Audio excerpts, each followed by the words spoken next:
Well, finally, it is happening. It seems like what everybody in the Western world was expecting to happen just started happening. As a matter of fact, Putin, president of Russia, launches invasion of Ukraine, and Biden condemns unprovoked and unjustified attack. As we are speaking, President Putin already orders, troops to actually invade, some of the Ukrainian cities, and he pretty much said to the army, you rather, surrender yourself now for everybody to have peace. Otherwise, any bloodshed will be on your heads.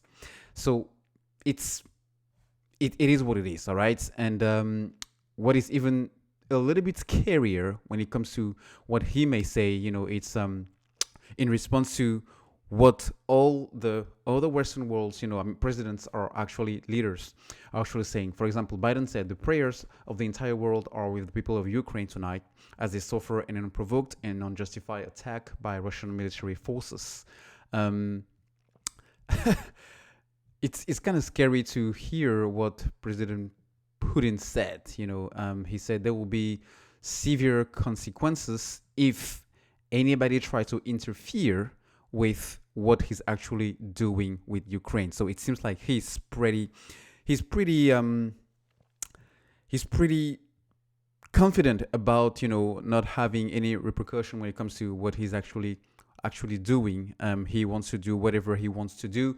It doesn't matter what the sanctions said by imposed by EU, France, Germany, or even the US. So it's not scaring him at all. So this is what kind of the scary part in this. As a matter of fact, market are already reacting pretty severely.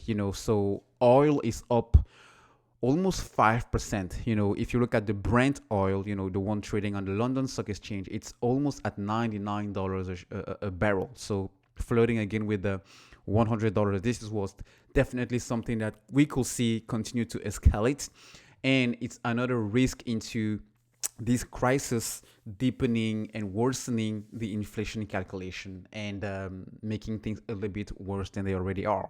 If you look at the futures, futures down 2% at the minimum for US markets. In Europe, we can have the futures here, but it's similar to what we're seeing here in the US market. And crypto, it's even further down. Bitcoin below 35,000. This is almost 8%. Ethereum at some point we're losing 10%.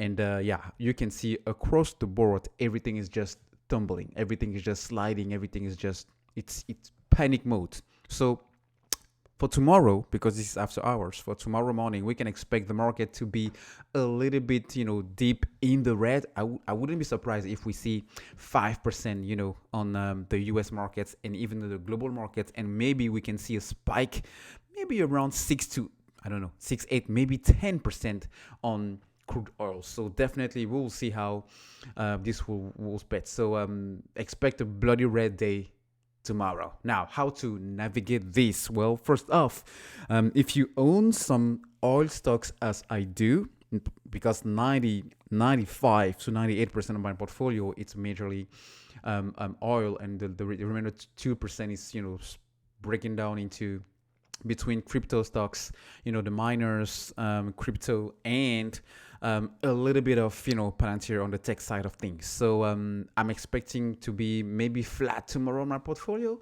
but again, given that the whole market is sinking, it will be kind of tough to even see any stock being green tomorrow. I don't know, I may be wrong. We just have to wait and see. But definitely I'm expecting our stocks to be the major gainers tomorrow, energy stocks to be the major gainers tomorrow. Maybe some commodity like gold miners or silver miners or charcoal miners to also be up big time. Now, is it going to be the end or the beginning of a crash? I don't think so, but we have to see exactly how tomorrow unwind.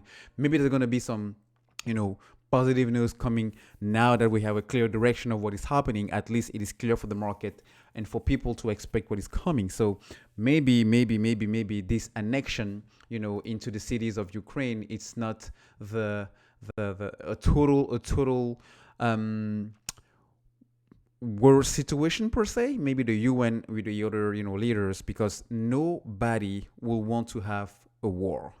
because first of all, casualties on the human side of things, but also many countries are trying to get out of the economic recovery, making sure that we kind of temper inflation, and with rising oil prices, this is not gonna happen anytime soon. So kind of tough time, yeah. So just gonna update you quickly. I don't think it's time to panic yet, but let's just see. We can be over with this and see how the market digests the information for the next couple of days, maybe the next couple of weeks, before we can see people, jumping into the market again for the next bull run.